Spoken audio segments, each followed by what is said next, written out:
నమస్తే అన్న, అందరికీ నమస్తే. ఈరోజు బిగిన్ చేద్దామా? ఎందుకంటే సమయం 7:10 అవుతుంది సుమారుగా. మొదలు పెడదామండి. సార్.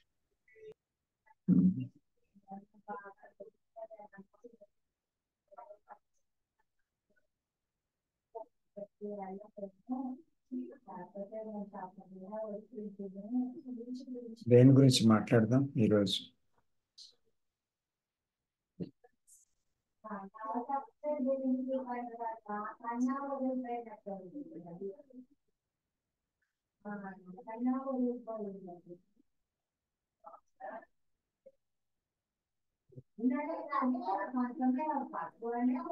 నమస్తే అండి. నమస్తే. శ్రవంతి మాట్లాడుతున్నాను శ్రవంతి గారు చెప్పండి. సార్. ఆ, మన ఫిజికల్ లైఫ్ లో నిజంగా కర్మ అనేది ఉంటుందంటారా? కర్మని బట్టి మన జీవితం నడుస్తూ ఉంటుంది అని స్పిరిచువల్ టీచర్స్ చెప్తూ ఉంటారు కదా. అది నిజంగా అలా ఉంటుందంటారా? కర్మ ప్రభావం అనేది మన లైఫ్ మీద? కర్మ అనేది అసలు యాక్చువల్గా మనం కొంచెం డెప్త్లోకి వెళ్ళాలమ్మా. కర్మ అంటే అసలు యాక్చువల్గా మీనింగ్ ఏంటి? అంటే ఫిలసాఫికల్ మీనింగ్, లేకపోతే లౌకికమైన మీనింగు, లేకపోతే మీరిచ్చే మీనింగు, నేనిచ్చే మీనింగ్ అని కాకుండా what is the actual meaning of కర్మ అని మనం చూడాలి ఇప్పుడు. దాన్ని బట్టి ముందుకెళ్ళి. కర్మ అంటే యాక్షన్ కాదా? వాట్ ఈస్ కర్మ? కర్మ అంటే సార్, మీ వాయిస్ బ్రేక్ అవుతుంది సార్. కర్మ అంటే చేస్తున్న పనేను. ఇప్పుడు బ్రేక్ అవుతుందా ఇంకా? ఇప్పుడు ఓకే సార్. ఓకే. కర్మ అంటే యాక్షన్ కదా. అవును సార్. అంటే మనం చేస్తున్న దానికి ప్రతిఫలం ఏమో అని నేను అనుకుంటున్నాను. కర్మ అంటే చర్య కదా. ఆ, సరే. వెళ్దాం, దాంట్లోకి వెళ్దాం. కర్మ అంటే చర్య కదా. అవును సార్. చర్య అంటే physical action and psychological thought. Thought is also action కదా. ముందు ఆలోచన రాకుండా ఫిజికల్ యాక్షన్ ఉంటుందా మానసిక రంగంలో? లేదు సార్. అంటే ఒక అసూయతో కూడిన చర్య, భయంతో కూడుకున్న చర్య, దుఃఖంతో కూడుకున్న చర్య, కోపంతో కూడుకున్న చర్య, ఇలా ఉంటాయి కదమ్మా మానసికంగా. అవును సార్. ఆ, అందువల్ల చర్య అనేది ఈ దేని మీద ఆధారపడి ఉంది అంటే ఆలోచన. ఆలోచన మీద. అంటే ఫిజికల్ యాక్టివిటీ తో సంబంధించిన ఆలోచన కాదు. ఒక కంప్యూటర్ నాలెడ్జ్తో కూడుకున్న ఆ ఆ ఆలోచన జ్ఞాపకాలతో కాదు. మీరింటికి వెళ్ళాలంటే ఉపయోగించే జ్ఞాపకాలకు సంబంధించిన ఆలోచనతో కాదు. ఇలా మ్, బయట సాంకేతిక రంగానికో, లేకపోతే మనం చేయవలసిన కొన్ని పనులకు సంబంధించిన జ్ఞాపకాలతో మనం వ్యవహరించినప్పుడు అది మానసికమైనది కాదు కదా ఆ జ్ఞాపకాలు. కానీ గాయపడింది, సంతోషపడింది, భయపడింది, ఇలాంటివన్నీ మానసికంగా ముద్రలు తీసుకుంటాయి కదా. So sir. అవి ఏర్పడినటువంటి ఆ భావాలలోంచి పుట్టినది ఒక చర్య ఉంటుంది కదా. అవును సార్. దాని మీద ఆధారపడి మన కోపము, మన ఆనందము, మన దుఃఖము, భయము అన్నీ ఉంటాయి కదా. ఈ ముద్రలను బట్టి, మన జ్ఞాపకాలు బట్టి. అవును సార్. సో అంటే అక్కడ మన కోపం వచ్చిందంటే ఒక కారణం ఉంది, భయం వేసిందంటే ఒక కారణం ఉంది. ఉమ్, దేని గురించి భయం అని అడిగితే చెప్తారు మీరు పలానా కారణం అని. అలాగే ఉమ్, కోపం దేని గురించి అంటే పలానా కారణం అని చెప్తారు. అవునా? అవును సార్. దుఃఖం దేని గురించి అంటే పలానా కారణం అని చెప్తారు. అవును సార్. అయితే ఈ కారణాన్ని బట్టి చర్య వచ్చింది అంటే కార్యము. కార్యమే చర్య కదా. ఉమ్, కార్యము అంటే చర్య కదా, రెండు ఒకటే కదా. అవును సార్. అయినప్పుడు ఈ చర్య మళ్ళీ కారణాన్ని పుట్టిస్తుంది కదా. అంటే మీరు ఆ, కోపంతో నన్ను ఒక మాట అన్నారు అనుకోండి. ఉమ్, మీ ఉమ్, కోపానికి కారణం ఉంది. ఆ మాట అనగానే ఏమైంది ఇక్కడ? నాలో ఆ, నాలో ఒక రకమైన ప్రకంపనం కలిగి మిమ్మల్ని మళ్ళీ రియాక్ట్ అయ్యాను మీ మీద. ఉమ్, నేను రియాక్ట్ అయిన విషయం మీరు తీసుకొని బాధపడి మళ్ళీ రియాక్ట్ అయ్యారు. అంటే కారణం ఏంటి? అక్కడ ఏమైంది? ఒక కార్యము ఒక కారణాన్ని సృష్టించింది. ఒక కారణము మళ్ళీ ఒక కార్యంగా మారింది. అవును సార్. అంచేత ఇక్కడ కాజ్ అండ్ ఎఫెక్ట్ అనేవి రెండు తయారవుతున్నాయి కదా మన చర్యల్లో. అవును సార్. అంటే అది చేయడానికి ఒక కారణం ఉంది. మళ్ళీ ఆ సార్. కారణము మళ్ళీ ఇంకో చర్యను పుట్టింది. ఆ చర్య మళ్ళీ కారణమైంది. ఇది మనం చూస్తున్నాం. అవును సార్. ప్రతి ఒక్కరి జీవితంలో చూస్తున్నాం.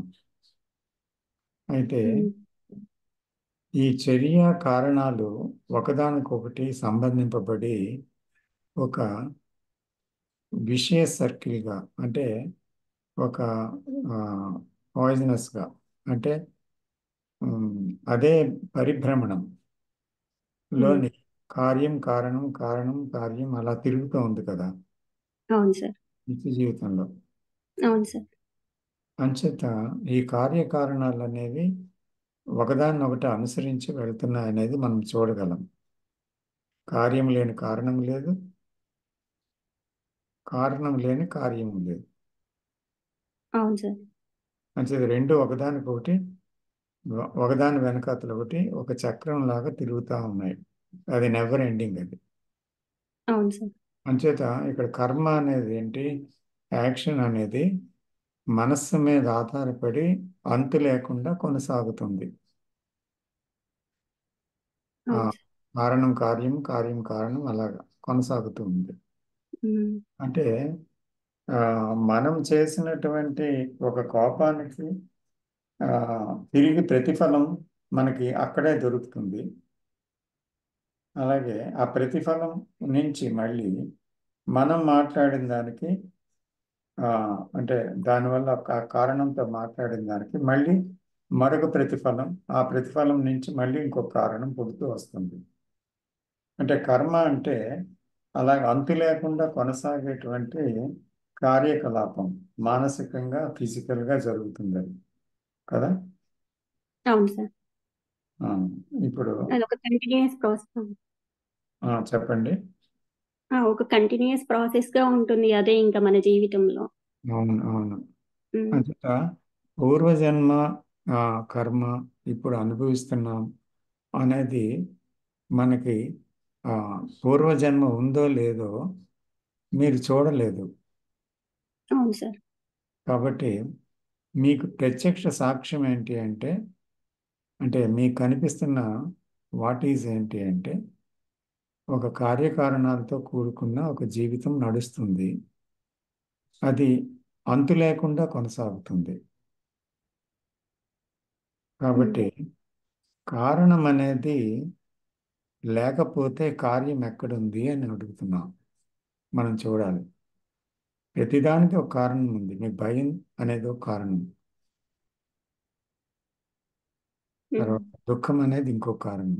అలాగే ప్రతి కారణం వెనుక ఒక చర్య ఉంటుంది. దాని తర్వాత దాని ఫాలో అవుతుంది. అంచేత కారణం అనే దాంతోటే ఆలోచన సాగుతుంది కదా. అవును సార్. ఇప్పుడు అటువంటి కారణం లేకుండా ఆలోచన సాగుతుందా? ఆలోచన సాగకుండా చర్య ఉందా? లేదు సార్. లేదు. ఆలోచన ద్వారానే చర్య చర్య మొదలవుతుంది. జరుగుతుంది. కాబట్టి ఆ ఆ ఆ చర్య, ఆ కారణం అంటే ఆలోచన రావడానికి కూడా ఒక కారణం ఉంది కదా, ఒక ఘటన ఉంది, ఒక సంఘటన ఉంది, ఒక ఇన్సిడెంట్ ఉంది, ఒక ఛాలెంజ్ ఉంది, ఒక ఇన్సల్ట్ ఉంది, లేకపోతే ఒక ఫ్లాటరీ ఉంది. ఏదో ఒక కారణం ఉంది కదా. అవును సార్. సో ఆ సార్. కారణం లేని ఆలోచన ఎక్కడుంది? ఫిజికల్ వరల్డ్లో మనం సాంకేతిక రంగంలో లేదా అంటే జ్ఞాపకం ఉంచుకొని పైపై విషయాల్లో సంచరించే విషయాల్లో తప్ప మిగతా మానసిక విషయాలకు సంబంధించి కారణం లేకుండా ఏ చర్య లేదు. కాబట్టి ఈ కారణము మనం ఆలోచనని సృష్టిస్తుంది. కాబట్టి ఆలోచనలో కారణం ఉంది. కాబట్టి కారణం లేకుండా ఆలోచన కొనసాగడం లేదు అని తెలుసుకున్నాం కదా. అవును సార్. సో అది మూల కారణం అంటే కారణం అనేది ఆలోచనకి మూలంగా, ఆ మూలంగా కారణమే మూలం అన్నమాట దానికి, ఆలోచనకి. అవును సార్. ఆ కారణం వెనకాతల ఏముంది? ఒక అనుభవం ఉంది. ఉమ్. ఉందా? అవును సార్. సో ఆ అనుభవము ఏం మిగిల్చింది? ఒక ఉద్వేగాన్ని, ఒక భావాన్ని, లేదా అంటే ఒక రకమైన ఒక నిర్ధారణని, తర్వాత ఏదో ఒక దాన్ని ఆ, ముద్ర వేసుకొని లోపట కూర్చుందన్నమాట. అది అనుభవం ఏం చేసిందంటే, ఇది దుఃఖానుభవము, ఇది సుఖానుభవము, ఇది అవమానము, లేకపోతే ఇది పొగడ్త, ఇది భయము అని ఒక పేరు పెట్టి ఆ పేరుతో ఆ, అది నిలవ ఉంది మన జ్ఞాపకాలు. అవును సార్. ఉన్నప్పుడు ఏమవుతుంది అది? అంటే ఆ జ్ఞాపకాలు లేకుండా, ఆ ముద్రలు లేకుండా కారణం అనేది లేదు. ఆ అవును సార్. కారణం లేకుండా ఆలోచన లేదు. ఉమ్. ఆలోచన లేకుండా చర్య లేదు. ఉమ్. చర్య అంటే అక్కడ దుఃఖము, భయము, సంఘర్షణ, బాధ, ఇవన్నీ. దీన్నే కృష్ణమూర్తి గారు చెప్పిన వాట్ ఈస్ అన్నమాట. దీన్ని ఏమంటారు? What is. వాట్ ఈజ్ అంటే ఏంటి? ఇప్పుడున్నది అని. ఇప్పుడున్న దాంట్లో భయం, మరి కొంతసేపటికి దుఃఖం, ఇంకొంతసేపటికి స్వల్పమైన ఒక క్షణికానందం, మరొక సందర్భంలో విసుగు, ఇంకో సందర్భంలో సంఘర్షణ. ఇలాగా ఇది మారుతూ వెళ్తుంది. రోజులో ఎన్నో విషయాల నుంచి మారుతూ వెళ్తుంది. ఒక్క విషయం మీద లేదుగా. అవును సార్. అవును. ఆ. అందుకని ఇది స్పష్టంగా చూస్తే మనకి ఏం తెలుస్తుందమ్మా అంటే, కారణాల నుంచి, అంటే ముందు జ్ఞాపకాలు అనేవి ఒక ఘటన వల్ల, ఇన్సిడెంట్ని ముద్రించుకోవడం వల్ల, ఆ, అక్కడ ఎరుక లేకపోవడం వల్ల, అక్కడ శ్రద్ధ లేకపోవడం వల్ల ఏం జరుగుతుందని మన ఇంద్రియాలన్నిటితో చూడలేకపోవడం వల్ల అది ముద్రపడింది. ఆ ఉమ్. ఆ ఘటన ముద్రపడి అది రిజిస్టర్ అయింది. అది రిజిస్టర్ అయిన తర్వాత ఏమైంది? అది దానికి ఒక పేరు, లేబులింగ్ ఇచ్చింది. అది ఇది ఉమ్. భయం, ఇది కోపము, ఇది ఉమ్. ద్వేషము, ఇది దుఃఖము అని. మళ్ళీ అటువంటి ఘటన జరిగినప్పుడు వెంటనే మీరేం చేస్తారు? అమ్మో నాకు భయం వచ్చింది అంటారు. ఆ మాటతో ఏదైతే పేరు పెట్టుకున్నామో దానికి, ఆ మాటతో మీరు గుర్తించి అమ్మో నాకు భయం వచ్చింది అంటారు. అమ్మో నాకు కోపం వచ్చింది అంటాం. లేదా అమ్మో నాకు దుఃఖం వచ్చింది అంటాం కదా. అవును సార్. ఆ మాటతో ఏం చేసాం మనం? పోల్చుకున్నాం దాన్ని. ఉమ్. అది ఫలానాది అని పోల్చుకున్నాం. మాటతో దాన్ని రికగ్నిషన్ అయింది. ఆ ఉమ్. తర్వాత ఏమైంది? నెక్స్ట్ ఏమైంది? పోల్చుకున్న తర్వాత ఇది ఉండకూడదు, నాకు శాంతి కావాలి. నీ అశాంతి, ధన్యవాదాలు. ఇది అశాంతి అని ఒక పేరు వచ్చింది కదా. నాకు శాంతి, అవును. నాకు దుఃఖం పోవాలి, దుఃఖం అని పేరు పెట్టిన చూసి ఇంతకాలం ఎలా బాధపడుతున్నాను చూడు అని మనలో మనమే అనుకొని, నేను ఇలా ఉండకూడదు, నాకు దుఃఖం నుంచి ఆనందంలోకి నేను వెళ్ళాలి అంటాము. అంటున్నామా? నాకు ఆనందం కావాలి, దుఃఖం పోవాలి అవును. అంటున్నాం. అంటే అవును సార్. ఇక్కడి నుంచి అక్కడికి, అంటే వాట్ ఈజ్ నుంచి వాట్ షుడ్ బి వచ్చింది అక్కడ. అంటే ఇది ఇది ఉండకూడదు, అది కావాలి అని రెండు క్రియేట్ అయ్యాయి కదా అక్కడ. అవును సార్. అయితే ఈ ఆనందం అనేది ఒక ఆపోజిట్గా మనసును నిర్మించుకుంది అక్కడ. అశాంతి నుంచి శాంతి అనేది ఒక ఆపోజిట్గా నిర్మించుకుంది, ఉన్న దాని నుంచి వ్యతిరేకమైంది. అలాగే వైలెన్స్ ఉంది. వైలెన్స్ అంటే క్రూరత్వం, ఆ, లేదా అంటే హింస. ఆ, హిం ఏమంటారు, హింసించు. హేటా, అవును, హింస సార్. హింస, హింస. ఉమ్, ఉమ్, హింస వస్తే అహింస అంటాం మనం. ఉమ్, అహింసలోనికి వెళ్ళాలి. అయితే ఉమ్. అహింస సిద్ధాంతాన్ని పెట్టుకున్న అహింస సిద్ధాంతంలో మనిషి బతుకుతున్నాడు. లేదు సార్. అప్పుడు ఆపోజిట్ వల్ల ఏంటి క్రియేట్ అయింది, సంఘర్షణ వచ్చింది. నేను హింసలో జీవిస్తున్నాను, నేను అహింసవంతుడిగా మారాలి. ఉమ్, నేను దుఃఖంలో ఉన్నాను, నాకు ఆనందంతో ఉన్న జీవితం కావాలి. నేను భయంతో ఉన్నాను, నేను అందుకని నాకు ధైర్యమైన విషయం, జీవితం కావాలి అనే ఒక ఆదర్శం అన్నమాట. అంటే ధైర్యం అంటే ఈ భయానికి తెలుసా, భయం ఉన్న చోట ధైర్యం అంటే ఏంటో ఆ భయానికి తెలుసా, తెలీదు సార్. దుఃఖానికి తెలుసా ఆనందం అంటే ఏంటో తెలీదు. తెలియదు. అంచేత ఏంటి, ఆదర్శం అనేది అలా ఉంటే బాగున్ను అని కొన్ని విషయాలు వినో చదివో, లేకపోతే జీవితంలో ఇంకొకరిని చూసో అనుకుందనమాట, అది కావాలి అని, అలాంటిది కావాలి అని, ఇది వద్దు అనుకొని. అంచేత దీని నుంచి దానికి మారాలి అని చేసే ప్రయత్నంలో సంఘర్షణ పడుతుండేది. ఎందుకంటే ఇది ఎప్పటికీ రావడం లేదు, దుఃఖం పోవడం లేదు, ఆ ఆనందం రావడం లేదు, అనుకున్న ఆనందం. అంటే అలాగే హింస పోవడం లేదు, అహింస అనేటువంటిది మనసులో కలగడం లేదు. అహింస అంటే ఒక జంతువుని చంపడం, కొట్టడం, ఇలాంటివి, ఎవరినో హత్య చేయటం, ఇలాంటివి కాకపోవచ్చు. కానీ ఒక సంజ్ఞ చేత కానీ, ఒక కంటి చూపుతో కానీ, లేదా ఒక మాటతో కానీ, ఒక కఠినమైన స్వరంతో కానీ ఒకరిని గాయపెట్టడం కూడా హింసే కదా. అవును సార్. సో అలా ఉండకూడదు అని అనుకున్నాం ఆదర్శంలో. అలా ఉంటున్నామా హింసలోనే అవును సార్. కదా. అవును సార్. నేను ఆధ్యాత్మికంగా ఎదగాలి అంటాం. ఆధ్యాత్మికత అంటే ఒక ప్రేమ గల వ్యక్తిగా అవ్వాలి అంటాం. కానీ ప్రేమ లేని తనమే ప్రేమను కోరుకుంటుంది. ప్రేమగా ఉండేవాడు ప్రేమను తెలుసుకున్నప్పుడు ప్రేమను ఎందుకు కావాలి? జీవితంలో ఒక పర్పస్ కోసం ప్రయత్నించేవాడు పర్పస్ లేనివాడే పర్పస్ గురించి ప్రయత్నిస్తాడు. పర్పస్తో బ్రతుకుతున్న వాడికి జీవితం తాలూకా పర్పస్ ఏంటి అని అడగడు కదా. అవును సార్. అందుకని ఆ ప్రేమ అనేది మనకి లేదు అని చూడాలి ఒకటి. తర్వాత మనలో హింస అనేది ఉంది అని చూడాలి. మనలో భయం అనేది ఉంది అని చూడాలి. సంఘర్షణ అనేది ఉంది అని చూడాలి. అంటే అది వాట్ ఈస్ అనమాట, అది ఉంది. అయితే ఇక్కడ ఉమ్, ఒక ప్రధానమైన ఒక ఉమ్, చిక్కు సమస్య ఏమిటి అంటే, మనం భయం అనే దాన్ని వెంటనే పేరు పెడుతున్నాం.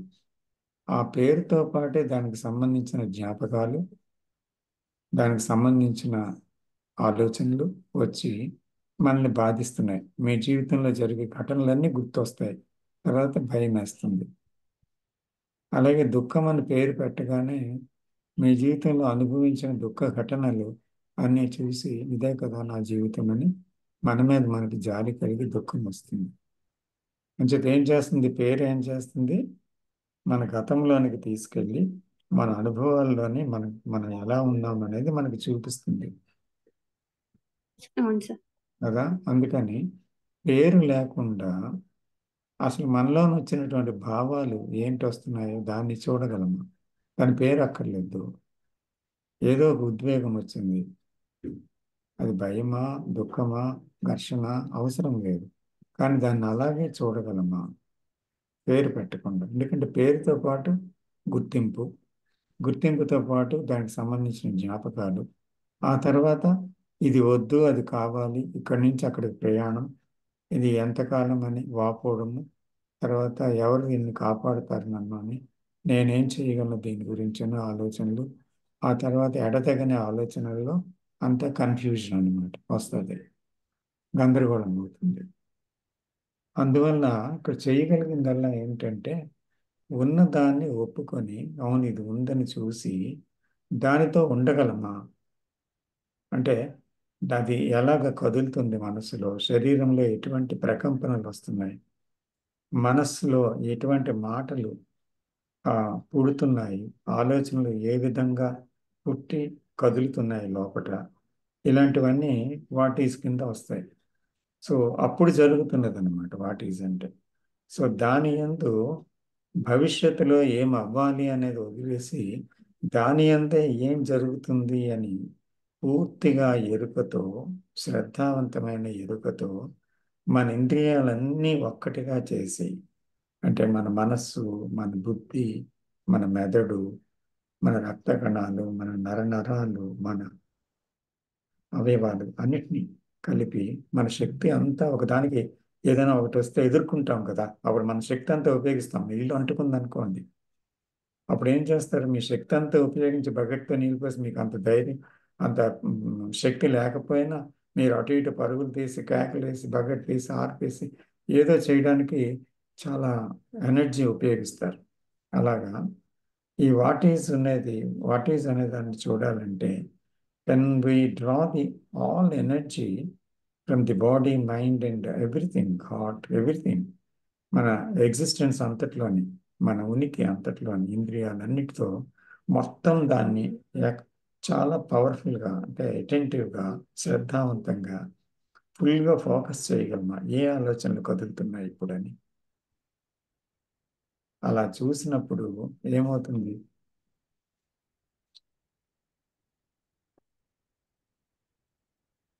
ఆ ఆలోచన నుండి బయటికి వస్తాము. అంటే ఆ, ఆలోచన అక్కడ ఆగుతుంది.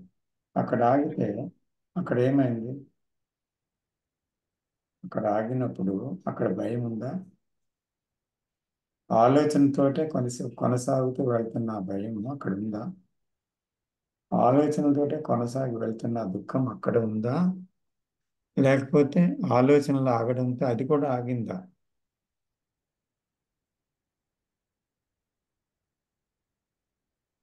అంటే ఆలోచనతోనే కొనసాగుతుందంటారా సార్, భయమైన దుఃఖమైన? మీరు ట్రస్ట్ చేయండి, నేను అంటే ఒప్పుకోవద్దు. ఉమ్. ఆలోచన లేకుండా భయం అనేది ఎలా కొనసాగుతుంది? అమ్మ నాకేమవుతుందో, నా భవిష్యత్తు ఇంతేనేమో, రేపు సంగతి ఏంటి, ఎలాగా, మళ్ళీ ఇలాంటి ఘటన వస్తే ఏం చెయ్యాలి, ఇలాంటి ఆలోచనలు వచ్చాయనుకోండి, ప్రతి ఆలోచన భయానికి ఆజ్యం పోయిదా? ఆ ఆలోచన వచ్చిన తర్వాత కొంత సమయం అనేది ఆ ఎమోషన్ అనేది కంటిన్యూ అవుతుంది కదా సార్. ఆ ఎమోషన్ పేరే భయం అనుకోండి, లేకపోతే దుఃఖం అనుకోండి, ఏదైనా ఎమోషన్ కంటిన్యూ అవుతుందా? లేదు. అవును సార్. కాబట్టి ఆలోచన లేకుండా ఆ ఎమోషన్ కంటిన్యూ అవడానికి ఆస్కారం ఏది? అవును సార్, లేదు. లేదు. అంటే అక్కడ ఆలోచన ఆగడం అంటే ఎమోషన్ ఆగడమే కదా. ఉమ్. So okay. ఎమోషన్ ఆగినప్పుడు ఆటోమేటిక్గా అక్కడ ఆలోచనతో పాటు ఎమోషన్ కూడా ఆగినప్పుడు అక్కడ ఏముంది, నిశ్శబ్దం ఉంది. అవును సార్. ఆ నిశ్శబ్దంలో శాంతి లేదంటారా? ఖచ్చితంగా ఉంటుంది. ఖచ్చితంగా ఉంది. కాబట్టి ఉమ్. శాంతి కోసం ప్రయత్నించడం ఎందుకు, అప్పుడు సంఘర్షణ తెచ్చుకోవడం ఎందుకు? ఉమ్. పోతే అశాంతి పోతే ఉన్నది శాంతే కదా. అవును సార్. కాబట్టి ఆలోచన దీనికి అంతటికీ మూల కారణం కదా అని తెలుసుకొని ఆలోచనలు పుట్టిన వెంటనే ఏమిటి ఆలోచన అని పేరు లేకుండా దాని యందు శ్రద్ధగా మనం పరిశీలించినట్టయితే అక్కడ ఏమవుతుంది? ఆలోచన ఆగుతుంది. ఆలోచన ఆగడం అంటే ఏంటి? దాని కారణాలతో సహా ఆగుతుంది. ఇప్పుడు ఈ ఆలోచనలో కారణం ఉంది కదా, దాని వెనక అవును సార్. ఒక ఆ, ఒక రిజిస్ట్రేషన్ ఉంది, ఒక అనుభవం తాలూకా ముద్ర ఉంది. లేకుండా ఆలోచన లేదు. సో ఆ ముద్ర, మళ్ళీ ఆలోచన, దాని నుంచి పుట్టిన ఆలోచన, మళ్ళీ దాని కారణం, ఇవన్నీ కూడా అక్కడ ఆగాయి కదా. అనుభవానికి చెందిన జ్ఞాపకం ఇదంతా ఆగింది కదా. ఆగ అవును సార్. ఆలోచన కొనసాగే అవకాశం లేకుండా ఆగింది కనుక అక్కడ కారణం లేదన్నమాట. ఆ కారణాన్ని వెతకడం లేదు ఆలోచన.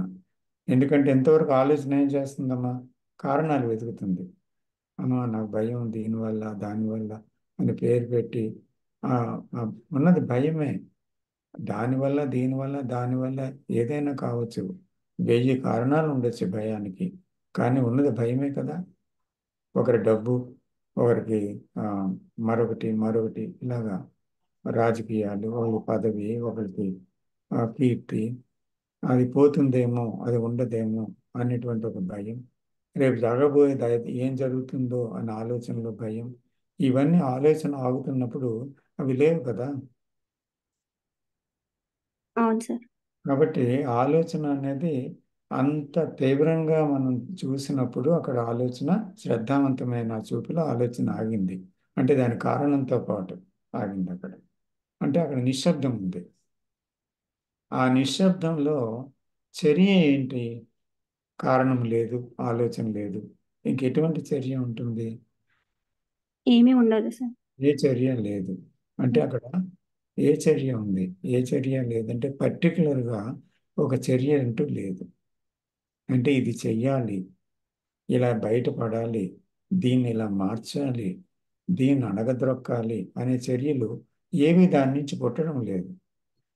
ఎందుకంటే అదే కనుమరుగైంది కనుక. కాబట్టి అక్కడ ఉండే ఆ, నిశ్శబ్దంలో ఒక శక్తి ఉందమ్మా. అంటే ఇప్పుడు కోపంలో ఒక శక్తి ఉందా? ఉంది సార్. భయంలో ఒక శక్తి ఉందా?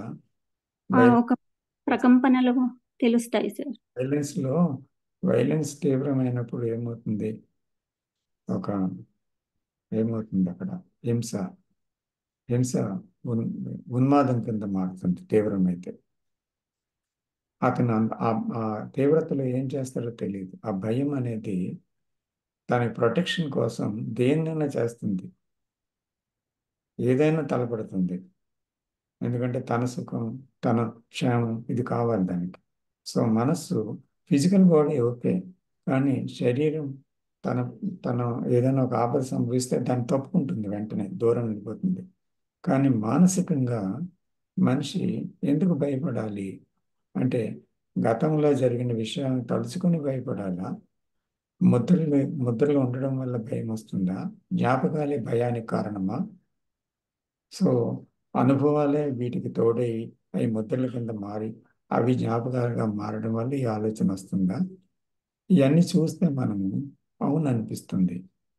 సో కాబట్టి అది ఆటోమేటిక్గా అది ఆగటం వల్ల ఇవన్నీ ఆగినట్టే కదా ఆ క్షణంలో. కాబట్టి అప్పుడు చర్య ఏంటి? మా ఆ ఉన్నదాని నుంచి పారిపోవాలని చర్య, భయం ఉంటే పారిపోవాలని చర్య పడుతుంది. అవును సార్. అంటే దాని నుంచి పారిపోవాలి, దాన్ని అణిచేయాలని ఒక ప్రయత్నమా? అప్పుడు ప్రయత్నం చేసేవాడు, ప్రయత్నింపబడే విషయమే ఉంది. ఆ ప్రయత్నం చేసేవాడే భయం అసలు యాక్చువల్గా. ఆ భయంతో ఉన్నవాడే దాన్ని అదుపు చేయాలని చూస్తున్నాడు. కానీ అతనే భయం. అతనేం చేయగలడు? ఎన్నిసార్లు నిగ్రహించుకున్నా మళ్ళీ ఆ భయం ఇంకో రూపంలో ఆలోచనలో వస్తుంది. అంచేత నిగ్రహం అనేది పనికిరాదు. పారిపోవడానికి అవకాశమే లేదు. మార్చేయడానికి అంతకన్నా అవకాశం లేదు. కాబట్టి ఇప్పుడు ఏం చేయాలి? ఉన్న ఆలోచన కొనసాగే ఆలోచనని ఒకరు తీవ్రంగా చూస్తున్నారు, ఏంటిది అని తెలియని వారిగా. పేరు లేకుండా ఏమీ లేకుండా ఆలోచన ఎలా కొనసాగుతుందో దాన్ని మాత్రమే చూస్తున్నారు. కానీ ఆలోచించేవాడితో కాదు. ఆలోచించేవాడు ఎవరు? మీరు, నేను అన్నవారు. ఆ నేను అన్నవాడు ఏం చేస్తాడు? నాకు భయం ఉండకూడదు, నాకు ధైర్యం కావాలి అంటాడు. దాన్ని నొక్కేయాలి అంటాడు. దాని నుంచి పారిపోవాలి అంటాడు. అది మార్చేయటానికి ఏదో వినోద కాలక్షేపమో ఏదో ఒక వ్యసనమో కావాలి అని దాని మీద ఆధారపడతాడు. అంటే ఇంకా ఆధ్యాత్మిక మార్గం కావాలి అని ఆ గ్రంథాలు చదువుతాడు. ఎన్ని చదివినా, ఎన్ని విన్నా, ఎన్ని సూత్రాలు పఠించినా, ఎన్ని తప్పికోల మార్గాలు తనకు తెలిసినవి ప్రయత్నించినా, ఒకరు చెప్పిన దాంతో ప్రయత్నించినా, సత్యం ఏంటి అంటే దాని నుంచి ఎస్కేప్ అవడానికి వీల్లేదు. మళ్ళీ మళ్ళీ ఆ భయం వస్తుందా లేదా జీవితంలో? ఎన్ని విన్నా మళ్ళీ మళ్ళీ వస్తుంది కదా. లేదు సార్. అందుకని పరిష్కారం లేదు, ఉపశమనం మాత్రం ఉంటే ఉండొచ్చును. కానీ ఉపశమనం దేనికి పనికొస్తుంది? క్షణకాలం ఆగి మళ్ళీ అదే, మళ్ళీ అదే. కాబట్టి అక్కడ పరిష్కారం ఏంటి అంటే ఆలోచన అనేది దాని గురించి లేకుండా ఉండడం, అది ఒక్కటే పరిష్కారం. అంచేత ఈ ఆలోచనని పుట్టించేవాడు ఎవరు? నేను అనే అనుభవాల పోగు. అతనే ఆలోచనతో డిస్కస్ చేస్తున్నాడు. దేన్ని? భయం గురించి. అతనే భయం మీద ప్రయత్నం చేస్తున్నాడు లేకుండా చేయడానికి. సో ప్రయత్నించేవాడు ఆగిపోతే ప్రయత్నం ఎక్కడుంది? అప్పుడు ఉన్నదాంతో ఉండడమే కదా. అప్పుడు దాన్ని అలాగే చూస్తుంటే ప్రయత్నించేవాడు లేకపోతే అక్కడ ఉన్నది ఏమవుతుంది? దాంతో జోక్యం లేదు మీకు. మీరు జోక్యం చేసుకుంటేనే కదా అది ఎక్కువ అవుతుంది. అవును సార్. జోక్యం అంటే ఇంకో ఆలోచనతో దాని మీద జోక్యం చేసుకోవడం. ఇంకో ఆలోచన అంటే ఏంటి? అది మీరు ఆలోచించేవాడు. సో అలాగ ఆలోచించకుండా దాని మీద దాని గురించి చింతించకుండా దాన్ని వ్యాఖ్యానం చేయకుండా దాన్ని ఖండించకుండా దాన్ని తిరస్కరించకుండా లేకపోతే దాంతో ప్రయాణం చేసి మునిగిపోకుండా ఏమీ లేకుండా ఏం జరుగుతుంది అని అలాగే చూస్తే ఏమవుతుంది? అది ఆ చూపులో తెలియని వారుగా తీక్షణంగా పూర్తి శ్రద్ధతో చూసినప్పుడు ఆలోచన ఆగుతుంది అక్కడ. అవును సార్. నేచురల్గా ఆగుతుంది. సో అలాగ ఆగినప్పుడు ఏమవుతుంది? కర్మ లేదు. కారణం లేని వల్ల కర్మ రాలేదు అక్కడ. కర్మ అంటే యాక్షన్ లేదు, ఉమ్, చర్య. ఉమ్, అంటే భయంతో కూడుకున్న కన్ఫ్యూజ్డ్ మైండ్తో ఏదో ఒకటి చేయటం లేదు మీరు దాని గురించి. ఎందుకంటే ఏం చేసినా వీలవ్వదని. పారిపోయినా మళ్ళీ తిరిగి వస్తారు వెనక్కి. మళ్ళీ దాన్ని నొక్కి పెడదామన్నా వీలు కాదు, మర్చిపోదామన్నా వీలు కాదు. అందువల్ల ఏం చేస్తారు? మళ్ళీ అక్కడికే వస్తుంటారు. కానీ ఇక్కడ ఆలోచన పూర్తిగా ఆగింది కదా దర్శించడం వల్ల ఏ ప్రయత్నం లేదు. ఎందుకంటే నేను ఇంటర్ఫీర్ అవటం లేదు దాంతో. ఉన్నదాన్ని చూస్తుంది అంతే, పూర్తి ఎరుకతో. ఎరుక మాత్రమే ఉంది అక్కడ. సో అక్కడ ఉన్నప్పుడు ఏమవుతుంది? ఏ ఇంటర్ఫియరెన్స్ లేకపోవడం వల్ల, నేనుతో జోక్యం లేకపోవడం వల్ల అది కొనసాగే అవకాశం లేదు. కాబట్టి కార్యాన్ని సృష్టించదు అది. ఆ కార్యము లేనిదే మళ్ళీ కారణం రాదు. కాబట్టి కార్యకారణాల అంతం ఇక్కడే జరిగింది. ఎన్నో జన్మల తర్వాత కాదు, ఎంతో ప్రయత్నం తర్వాత కాదు, రేపు కాదు, ఇప్పుడు ఇక్కడే జరిగింది కదా. ఈ క్షణంలోనే. ఈ క్షణంలోనే. అంటే అంతే సార్. జ్ఞానానికి అంతం సమయం కాదు, ఉమ్, కాలం కాదు. సో దర్శనంలో కాలం లేదు. కానీ నేను అనే దాంతో చేసిన ఆలోచనలో కాలం ఉంది. ఇదే దుఃఖానికి కారణం. ఈ కాలమే నేను. భూత భవిష్యత్ కాలం. అది వర్తమానంలో జరిగినప్పుడే దుఃఖం. భూతకాలం అంటే జరిగిపోయిన దాన్ని వర్తమానంలో తీసుకొని భవిష్యత్తు గురించి ఆలోచించటం అన్నమాట. అది వర్తమానంలో జరుగుతుంది ఇప్పుడు. ఇదే దుఃఖానికి, భయానికి, సంఘర్షణకి కారణం కాదా? సో ఆ వర్తమానంలో ఏం జరుగుతుందో చూడటమే కదా కారణం అనేది అంతమవడం. సో కారణం లేని కార్యం ఎక్కడుంది? లేదు సార్. అప్పుడు ఈ వలయం అంతమవుతుంది.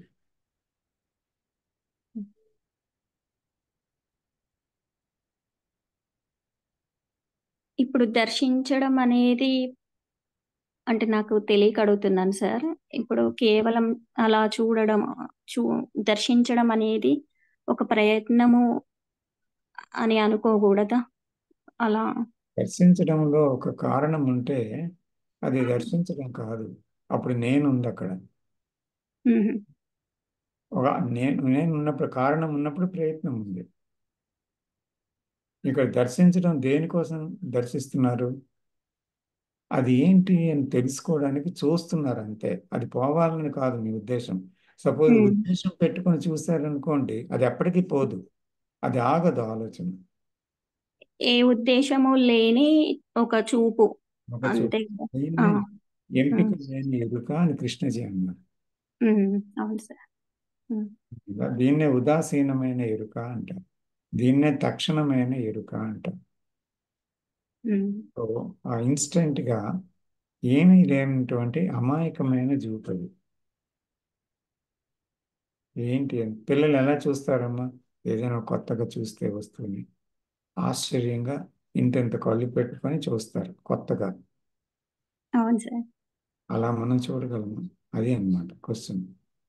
If we can see like that, అంటే ఏం జరుగుతుంది అనే ఆలోచనకి పేరు లేకుండా, గుర్తింపు లేకుండా చూడగలిగితే అక్కడ ఆలోచన యొక్క కారణం వెల్లడి అయిపోతుంది అన్నమాట. ఈ కారణంతో ఆలోచన వస్తుంది, దీనిలో ఇటువంటి భావాలు ఉన్నాయి, దీని వెనక అది కదలడానికి ఇన్ని అనుభవాలు, ఇంత జ్ఞాపకాలు కారణము, ఇటువంటివన్నీ కూడా వెల్లడి అవుతుంటాయి అన్నమాట. ఇదే జ్ఞానము. జ్ఞానం అంటే ఏదో పుస్తకాల్లో రాసింది, భగవద్గీతలో ఉన్నది, ఖురాన్లో, బైబిల్లో ఉన్నది, తర్వాత ఒక మహాజ్ఞాని చెప్పింది, అది కాదు జ్ఞానం. అజ్ఞానం ఇది అని తెలుసుకోవడమే జ్ఞానం. హ్మ్.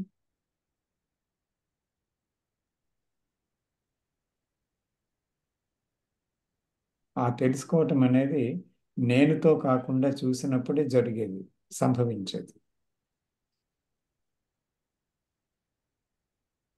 There is there is two things అన్నమాట. వేరా one thing is to know with the self and to know without the self. ఒకవేళ ఏదైనా ఉద్దేశంతో గనక అంటే నేను ఇది పోవాలి నాలో నుంచి అనే ఉద్దేశంతో చూస్తే ఈ జ్ఞానం అందదు. అంతే గదా సార్? ఉద్దేశం ఏంటి పోవాలి అంటే? ఈ ఎమోషన్ నుంచి బయటపడాలి బయటపడాలి. అంటే ఆ! మీరు మళ్ళీ బ్యాక్ టు పెవిలియన్ కదా. హ్మ్. ఒక అవును సార్. కారణం ఉంది కదా. అవును సార్. కారణం ఉంది. అవును. ఉద్దేశంతో కారణం ఉంది. అవును సార్. హ్మ్. కాబట్టి మీరు చూడడం లేదని అర్థం. హ్మ్. అప్పుడు ఆలోచనని చూస్తుంది. కాబట్టి అది ఇంపాసిబుల్. హ్మ్. అంటే కేవలం చూడాలి అంతే. కేవలం చూడాలి. హ్మ్. హ్మ్. అంతేగాని గతంలో నేనే కర్మ చేశాను, ఎంత బాధపడుతున్నాను, ఆ? లేదా అంటే ఉమ్, జీవితం అంటే కష్టము సుఖము అన్నీ కలిసి వెళ్ళేటువంటిదే కానీ ఒక కష్టము ఒక సుఖము కలిసి ఉండవు. ఎప్పుడు ఒకదానితోటి మారుతూ ఉంటుంది. అదే కదా జీవితం. ఈ జన్మలన్నీ కూడా కర్మ వల్లే కదా వస్తున్నాయి. ఈ సిద్ధాంతాలన్నీ పట్టుకొని ఆ, తలరాత తప్పదు, మనకి ఏం రాయబడి ఉందో తలరాత అలాగే జీవితం జరుగుతుంది అని ఇలాంటివన్నీ సిద్ధాంతాలన్నీ పెట్టుకొని మనం ఏం చేస్తామంటే ఆ, జరుగుతున్న ఆ దుఃఖము భయము ఘర్షణ ఏదో ఒకటి ఉన్నదాన్ని, ఆ అలజడిని తగ్గించుకోవడానికి ఈ మాట ఉపయోగిస్తామన్నమాట. అర్థమవుతుందా? ఇది నా కర్మ, ఏం చేస్తాం అని ఒక మాటని కానీ, తప్పదు అనుభవించాలి అనే మాటని కానీ, ప్రతి మాట చూస్తే దాని వెనకాతల ఏ కొటేషన్ వాడి చూసినా, ఏ జ్ఞానాన్ని చూసి వాడినా, ఏ నమ్మకాన్ని చూసి వాడినా దాని వెనకాతల ఒకటే కారణం కనిపిస్తుంది. దాన్ని ఉపశమింప చేయడానికి ఒక మాటతో దాన్ని నొక్కేస్తాం అన్నమాట. కొనసాగకుండా మర్చిపోవడానికి, దాన్ని అవాయిడ్ చేయడానికి మనం వాడతాం. అవునా కాదా? అవును సార్. అందుకనే నేను మొదట్లోనే అది అలా కాదు అని. ఉమ్.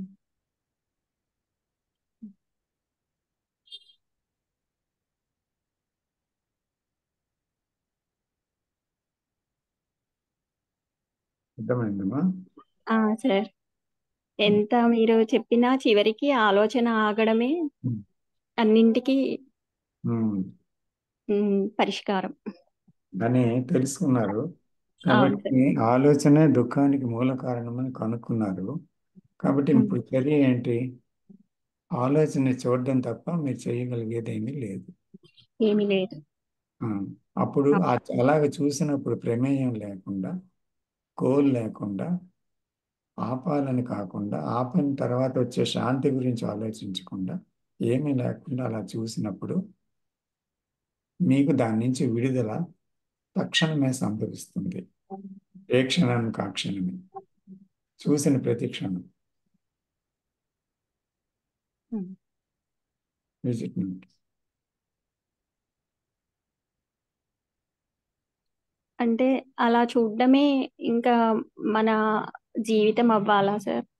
అవును, అలా చూస్తున్నప్పుడల్లా మీకు సెల్ఫ్ అర్థమవుతుంది. నేను అనేది ఏంటి అని అర్థమవుతుంది. అంచేత ఆ నేను అర్థమవుతున్న కొద్దీ ఆ నేనులో ఉండే పొరలు ఒక్కొక్కటి కరిగిపోతాయి.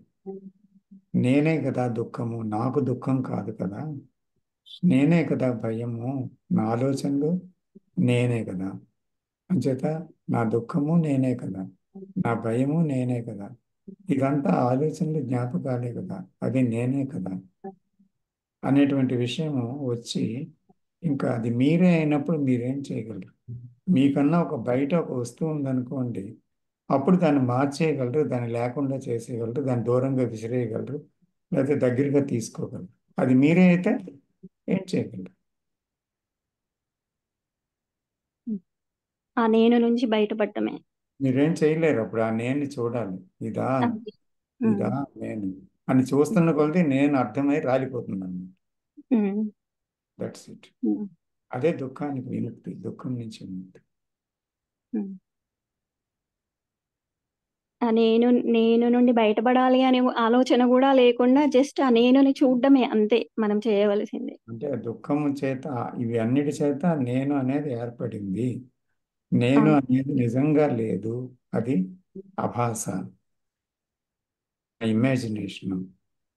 అందుకని నా ఇమాజినేషన్లో వస్తున్న ఆలోచనలన్నీ కూడా ఇమాజినేషన్. కాబట్టి అవేంటి ఉంటాయి అని కొత్తగా మీరు ఒక ల్యాబొరేటరీలో ఒక సైంటిస్టు ఎలా పరిశోధన చేస్తాడు? ఒక కంక్లూషన్కి రావడం కోసమా, లేకపోతే ఈ కొత్తది ఏంటి అని చూస్తాడా? అలాగా ఈ జరుగుతున్న ప్రక్రియ అంతా ఏంటి, ఇది నిజమా, ఏం జరుగుతుంది, ఆలోచనలు ఏంటి, జ్ఞాపకాలు ఏంటి అని మీరు అలాగే అవి కొనసాగుతున్నప్పుడు చూస్తూ ఉంటే, ఆ చూడడంలో ఒక అవగాహన వస్తుంది. ఈ అవగాహనే జ్ఞానం. దీంతోనే నేను కరిగిపోతుంది. నేను కరిగిపోవాలని మీరు చూడకూడదు. అప్పుడు అవును. మీరు మళ్ళీ కారణంతో చూస్తున్నారు. అవును సార్. అర్థమైందా? అవును నేను సార్. ఫలానాది ఆ, దానికి అరైవ్ అవుతున్నాను అని సైంటిస్ట్ చూస్తే అతను కనుగొన్నది ఏముంటుంది? కొత్తగా ఉమ్. అతను ఎక్స్పెరిమెంట్ చేసుకుంటూ వెళ్తే ఏదో ఒకటి వస్తుంది కదా ఒక విషయంలో. అవును సార్. అలాగా.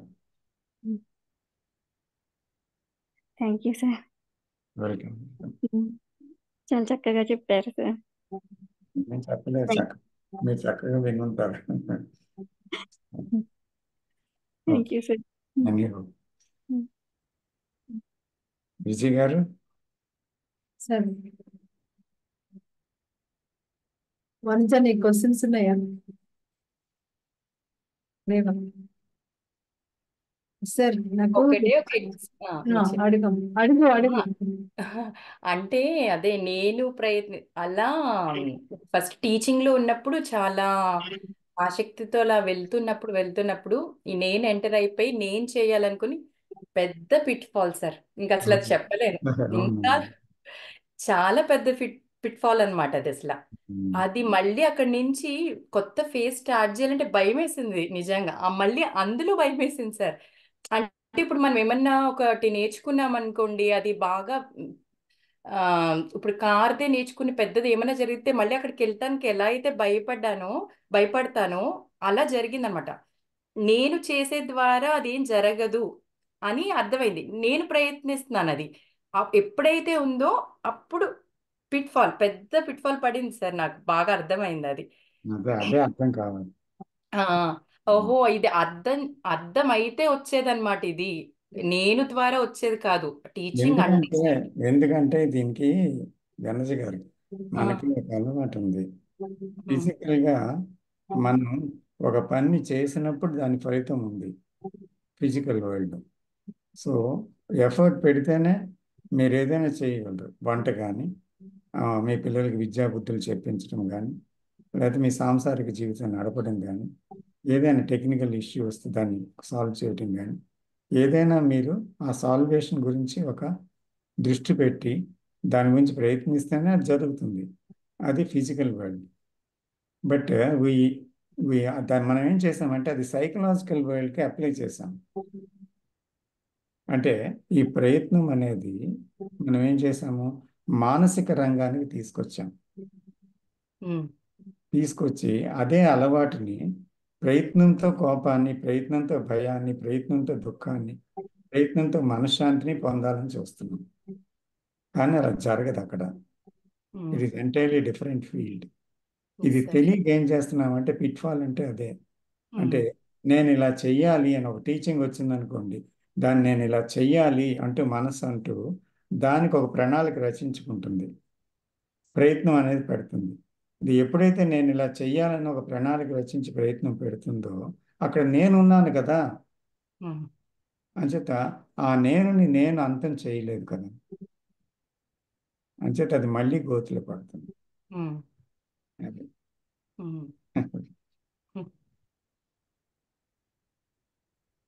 ఎస్. చెప్పండి విజయ్ గారు. సార్ ఇక్కడ ట్రెడిషన్ లో కానీ వాళ్ళు కొన్ని మెసేజెస్ చూస్తున్నాను.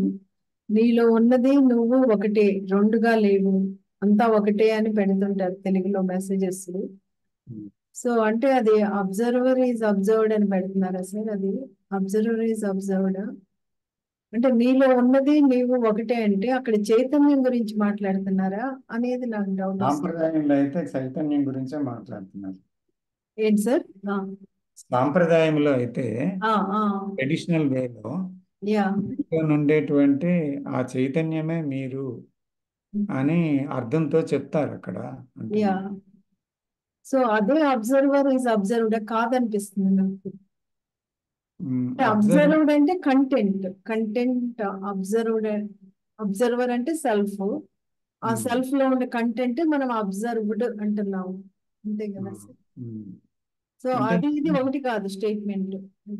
అబ్జర్వర్ అనేవాడు అబ్జర్వ్డ్ అనే ఉంది అనేటువంటి విషయాన్ని గుర్తిస్తున్నాడు అబ్జర్వర్ ఉన్నంత కాలం.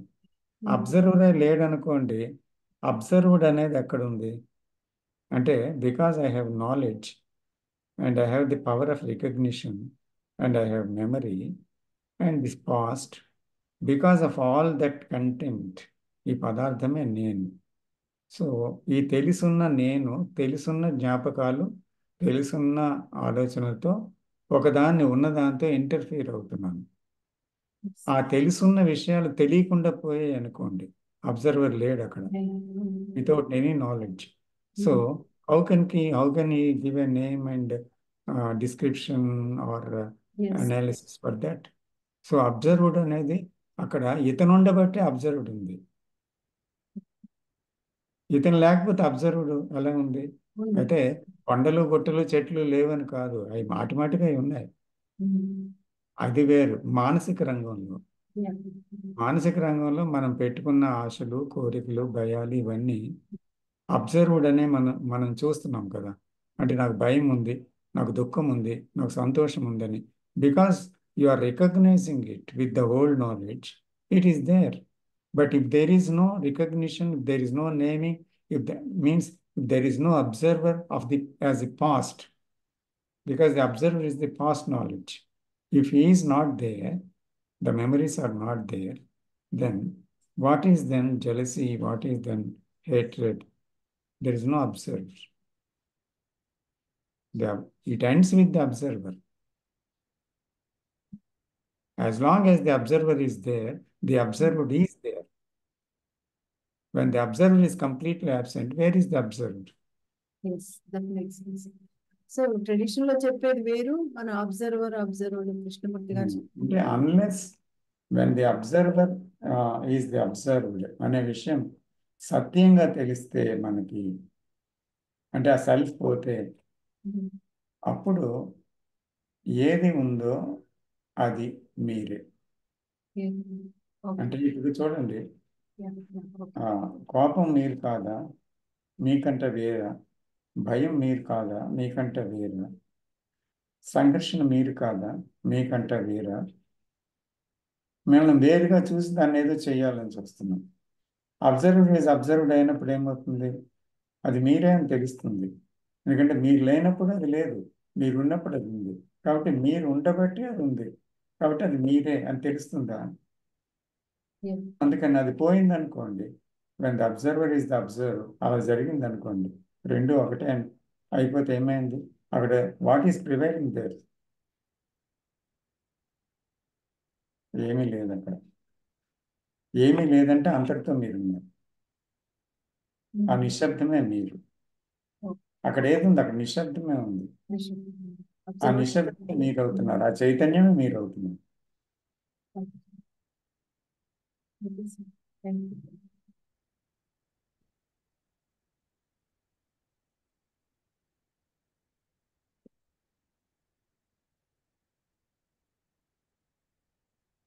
మీనా సార్ విజయ గారు వింటున్నాను. లేదు సార్, వింటున్నాను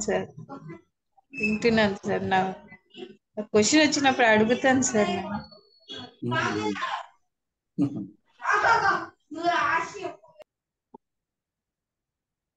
ఇలా చిన్నప్పటి నుంచి ఇప్పుడు బాబుని చూస్తుంటే నిజంగా రీలెర్నింగ్ అనే అనిపిస్తూ ఉంటుంది. చిన్నప్పటి నుంచి ఇది రివార్డ్ పనిష్మెంట్స్ కిందే నడుస్తూ ఉంటాయి సార్. నువ్వు ఇది చేసావు అందుకే ఇలా జరిగింది, ఇది చేసావు అందుకు నీకు రివార్డ్ వచ్చింది. ఇంకా చిన్నప్పటి నుంచి ఇదే ఇంకా రివార్డ్ పనిష్మెంట్ తోనే ఎక్కడ నడిచి కండిషన్ దట్ అసలు ఎక్కడ చూసినా అలానే ఉంటది కదా సార్. అంటే ఇప్పుడు ఒకటి చేసామనుకో బాబుని, ఓకే మంచిగా చేసావు, అసలు అక్కడ ఏం ఉపయోగించాలి అసలు? వాళ్ళకి ఎలా అంటే మోటివేషన్ తోనే నడుస్తుంది కదా అన్ని. ఓకే, వాళ్ళకి ఒక ఎంకరేజ్మెంట్ అంటూ ఏముంటది అంటే, లేకపోతే ఒక లేజినెస్ కి కారణం అవుతుంది కదా సార్ అది. అంటే అసలు లైఫ్ ఉంది, ఇప్పుడు వాళ్ళ ఇంట్రెస్ట్ ని మనం ఫైండ్ చేయాలి. వాళ్ళకి ఏదైతే ఇంట్రెస్టో అది చూడాలి. నార్మల్ గా కూడా అది చేసేటప్పుడు నువ్వు శభాష్ అనాలా, లేకపోతే నీకు ఇది లేనప్పుడు ఇలాగా అనాలా, లేకపోతే లేజినెస్ కి కారణం అవుతుంది అది. ఎందుకంటే వెయిట్ ఇక్కడ there are two things, chief movements in the mind, in the brain, which is pleasure and pain. మన తాతలు, మన ముత్తాతలు, మన తల్లిదండ్రులు, మనము పూర్తిగా దాంతో కండిషన్ అయిపోయాం. వాళ్ళు అలాగే పెరిగారు, తర్వాత మన తండ్రులు అలాగే పెరిగారు, మనము అలాగే పెరిగాం. కాబట్టి మనకేం తెలుసు అంటే, ప్లెజర్తో ఒక మోటివేషన్ ఇవ్వడం, పెయిన్తో ఒక మోటివేషన్ ఇవ్వడం. సో ఆ విధంగా లేకపోతే డల్ అయిపోతారేమో, వాళ్ళకి ఏం చేయాలో తెలియని పెర్ప్లెక్సిటీ కానీ, లేకపోతే రాంగ్ థింగ్స్ జరగటం కానీ ఇలాంటివి జరుగుతాయి. మంచిని నేర్పాలంటే ఒక బహుమానం ఇవ్వాలి, చెడు వైపు వెళ్ళకుంటే ఒక శిక్ష లాంటిది, ఒక భయపెట్టాలి, తప్పని చెప్పి ఏదో మందలించాలి. సో పెయిన్ ఇవ్వాలి, లేకపోతే అది చూపించాలి ఏం చేయాలి. అంచేత ఇలా ఏం చేస్తున్నామంటే, మనము సులువుగా ఆ శిక్ష బహుమానం అనేది ఉపయోగించి వాళ్ళకి ప్లెజర్ అండ్ పెయిన్ అనేది మళ్ళీ క్రియేట్ చేస్తున్నాం మైండ్లో పసిపిల్లలు. సో వాళ్ళు అలాగే చివరి వరకు కూడా అలాగే కొనసాగి పెయిన్ తోటి ప్లెజర్ తోటి రియాక్షనరీ ఈ అందరు చెప్పిన కారణ కార్యాల్లో అలాగ తిరిగి మళ్ళీ వాళ్ళ పిల్లలకి అదే నేర్పుతున్నారు. సొసైటీ అంతా అలాగే ఉంది. ఎందుకంటే we don't know what is the real action without this pleasure and the pain above all that. అంటే నిజంగా ఈ సంతోషానికి బాధకి అతీతమైన ఒక చర్య ఉంది అనేది మనకి పూర్తిగా తెలియదు అనమాట. అందుకని మనం ఎలా చెప్పగలం ఒకరికి?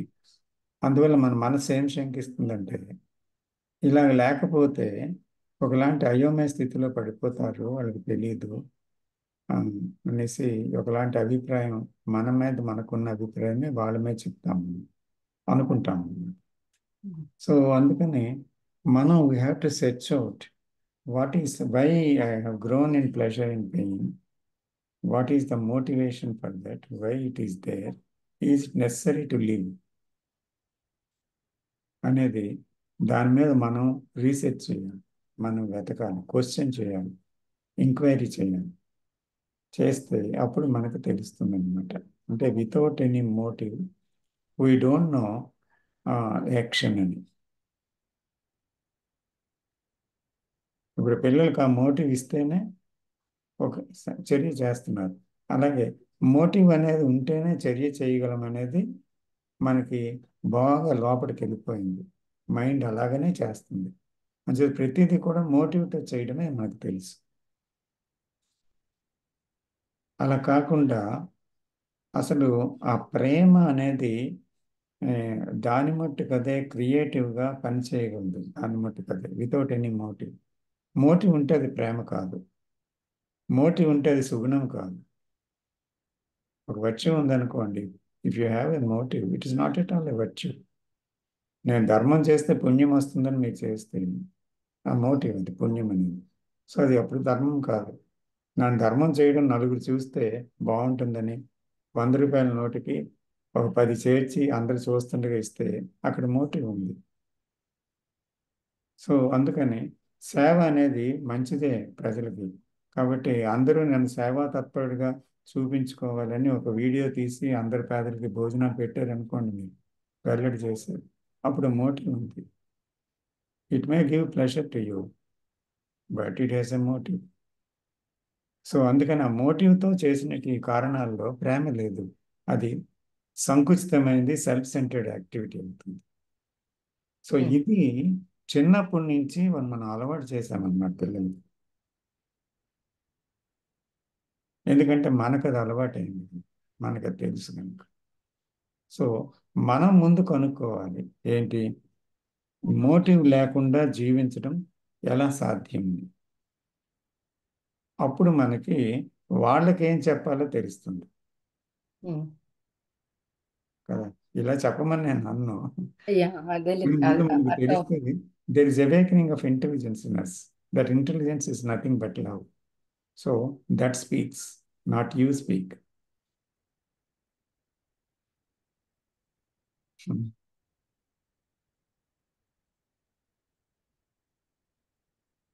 అప్పుడు భయం ఉండదు. అంటే ఇదేది లేకుండా ఉంటే ఏమైపోతారు అని చెప్పారు కదా అని.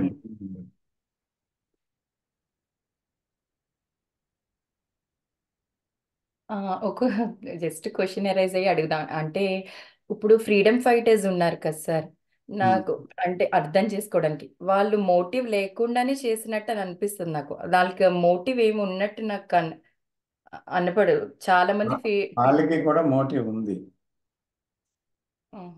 మోటివ్ ఉంది అంటే చాలా నిస్వార్థంగా పనిచేస్తున్న వాళ్ళకి కూడా మోటివ్ ఉంది. అక్కడ నా దేశం అనే మోటివ్ ఉంది, నా వాళ్ళు అనే మోటివ్ ఉంది. అక్కడ నేను అని అది ఎంత విశాలమైన దాంతో ఐడెంటిఫై అయినా అది సంకుచితమే. అంటే వాళ్ళు అబ్జర్వ్ చేసి ఇలా అవుతుంది అని యాక్షన్ వచ్చి ఉంటుంది కదా సార్. అంటే నా దేశం అన్న అంటే నాకు వాళ్ళు పర్సనల్గా మనకు తెలియదు. మేబీ ఆ మనిషికి ఆ, అది ఇవన్నీ ఇలా జరుగుతున్నాయని అబ్జర్వ్ చేసి యాక్షన్ వచ్చి ఉండొచ్చు కదా అని. అంటే ఒక హింసని చూసినప్పుడు అహింసా సిద్ధాంతాన్ని మనం బయట ప్రవేశపెట్టవచ్చు. అహింస అనేది గొప్పదని గాంధీ మహాత్ముడు అహింస ఆ, ప్రతిపాదనతోనే దేశాన్ని యుద్ధం లేకుండా గెలుచుకున్నాడు. గొప్ప విషయం అది. కానీ ఈ అహింసా సిద్ధాంతం బౌద్ధ మతంలో కూడా ఉంది, హిందూ మతంలో ఉంది. అహింస పరమో ధర్మ ఉందా? అహింస పరమో ధర్మ, ధర్మాలన్నిటిలోకి ఉత్కృష్టమైనది. అంచేత బౌద్ధ మతంలో కూడా ఇదే ముఖ్యం. అలాగే ఇప్పుడు నైతిక సూత్రాల్లో కూడా హింస నుంచి బయటపడే అహింసా మార్గం చాలా గొప్పది, నైతికంగా కూడా, అటు ఆధ్యాత్మిక పరంగా ఇటు నైతిక పరంగా. అయితే ఇన్ని ఆదర్శాలతో ఇంతమంది మహాపురుషుల్ని చరిత్ర ద్వారా వెళ్ళిన భారతదేశం ఈరోజు హింసాత్మకంగా ఉందా, అహింసాత్మకంగా ఉందా? ఈ సిద్ధాంతాలన్నీ ఏమి?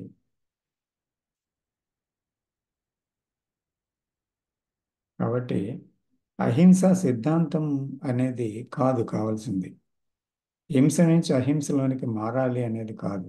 కానీ హింసాత్మకమైన విషయం చూస్తే దాని నుంచి కలిగిన చర్య అది ప్రేమ.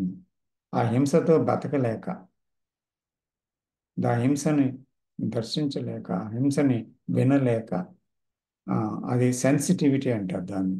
ఒక ప్రేమ నుంచి కలిగిన సెన్సిటివిటీ, దాని నుంచి పుట్టిన చర్య బహుశా అహింస కావచ్చు. కానీ దానికి ఒక నామకరణం చేసి దాన్ని ఒక గొప్ప గుణంగా లేబిల్ చేసి దీన్ని సాధించాలని నేను పెడితే అప్పుడు ఏమవుతుందంటే నేను కాన్ఫ్లిక్ట్కి గురైనట్టు. అంటే హింసతో ఉన్నాను, అహింసని పొందాలని యుద్ధం చేస్తున్నాను దానికోసం. అప్పుడు నాలో నేను ఘర్షణ, అయ్యో నా చూపులో నా మాటలో అహింస ఎక్కడుంది? హింసే కదా ఉంది. నేను తినే తిండిలో హింసే కదా ఉంది. ఎలా మారాలి అంటూ ఆ, అతను చేసే ప్రయత్నంలో అతను హింసించుకుంటున్నాడు, అతని మీద ఆయన వైలెంట్ అయ్యాడు, అతను తిట్టుకుంటున్నాడు, అతనిలో అతను సంఘర్షణ పడుతున్నాడు. కానీ అహింస వదిలేసి అసలు ఏం జరుగుతుంది హింసలో అని అతను చూస్తూ వెళ్ళాడంటే అప్పుడు తప్పకుండా అతను అహింసలోనే జీవిస్తాడు, దాంతో ఉండలేడు. అందుకు ఆదర్శాలు అనేవి పూర్తిగా ఆ, పూర్తిగా ఎక్కడికి ఒక ప్రమాద అవస్థకి దారి తీస్తున్నాయి, ఒక లేబులింగ్లో. దీనివల్ల సంఘర్షణ అవుతుంది. I'm this, I must be that, నేను ఇది, నేను అది అవ్వాలి. దీనికి కాలం ఉంది, ఈ కాలంలో ఎన్నో జరుగుతున్నాయి. కాబట్టి అలాగే లేకుండా is there a motiveless action which is love. అప్పుడు అలా జరిగితే దాన్ని అహింస అని పేరు పెట్టక్కర్లా.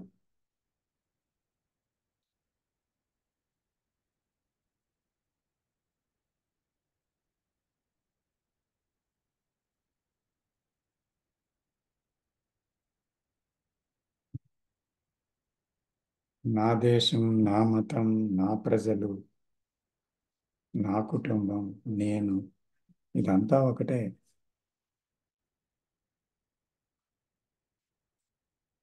కాకపోతే కన్నె పొడుగు తక్కువ, కన్నె పొడుగు ఎక్కువ. అది మొత్తం మీద కన్నె, అంటే ఒక పశువుని బంధించే కన్నె. You are in the limited circle, maybe the wider circle, but there is a border.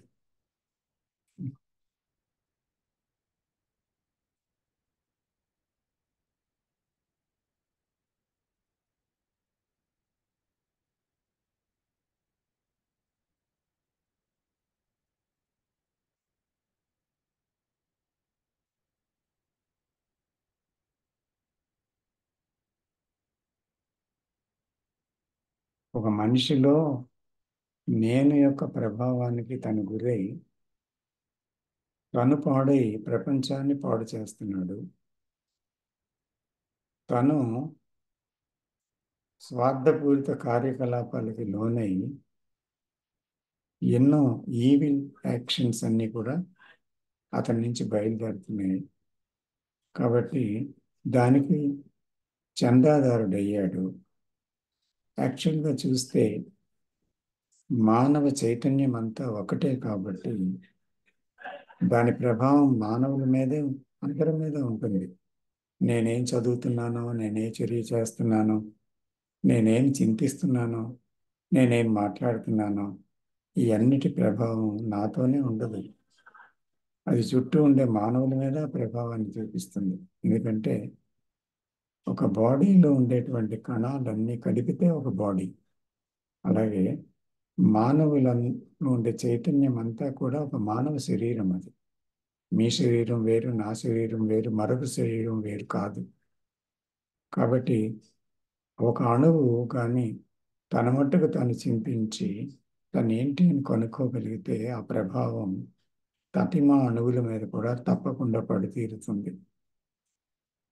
ఒక చెడు అణువు వ్యాప్తి చెంది క్యాన్సర్ అవుతుంది. శరీరంలో ఉండే అణువులన్నింటినీ ఆక్రమించి అది అలా పెరిగిపోతుంది సెల్స్ అన్నిటిలోని. అలా కాకుండా ఇది ఆరోగ్యకరంగా ఆ, వ- ఎప్పటికప్పుడు అనుభవం అనుకుందనుకోండి, జీవిస్తుంది అనుకోండి, ఆరోగ్యం సమస్తం విస్తరిస్తూ ఉంటుంది అన్నమాట. You can't divide the life as my life and your life, but it is life neither yours Nar mine. అలాగే ప్రపంచం అంతటా ఒకటే జీవం ఉంది, ఒకటే శక్తి ఉంది, ఒక్కటే అది. కానీ మనం విభజనాత్మకమై మనం దీన్ని రకరకాలుగా ఆదర్శాలని, ఇది ప్రస్తుతం అని, ఇది నిజమని, ఇది అబద్ధం అని, ఇది వైలెన్స్ అని, ఇది లవ్ అని అలా పేరు పెట్టుకున్నాం. కానీ ఉన్నది ఒకటే. నిజానికి రెండు లేనే లేవు. అందులోకి వెళ్ళాలి అని అంటే ఏ మనిషి యొక్క బాధ్యత అయినా ఒక్కటే బాధ్యత ఉంది. It's only prime responsibility and the only responsibility of an individual. That is to understand himself, his own thoughts, his behavior, his way of talking, his way of thinking, and all that. That is the prime responsibility. అది నిజంగా వెళ్ళగలిగితే is doing that నిస్వార్థ సేవ. మీరండి అదే నిస్వార్థ సేవ, ఇంకేది కాదు. Not physical actions, but it may lead to physical action, that's another thing. But first మీ ఇల్లు మీరు చక్కబెట్టాలి. Your house means your self. అప్పుడు మాత్రమే ప్రపంచం చక్కబడుతుంది. సంస్కరణల ద్వారా, ఉద్యమాల ద్వారా, ఫ్రీడమ్ ఫైటర్స్ ద్వారా కాదు. గాంధీ చేసిన స్వరాజ్యం ఉందా అంటే ఇప్పుడు ఉన్నదా?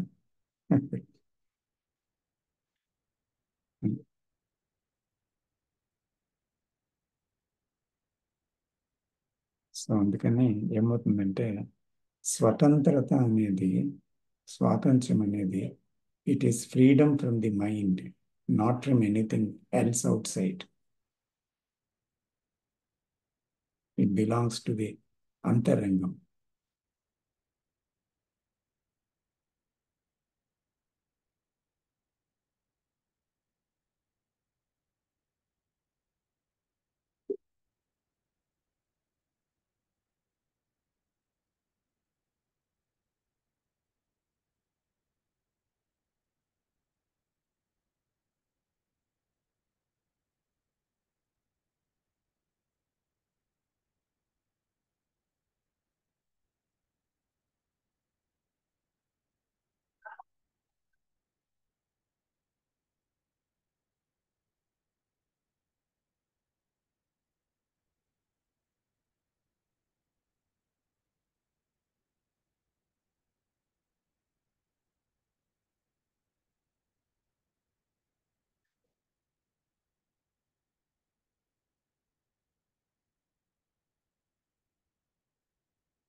సరే, ఇంకేం క్వశ్చన్స్ లేకపోతే ఎండ్ చేద్దాం.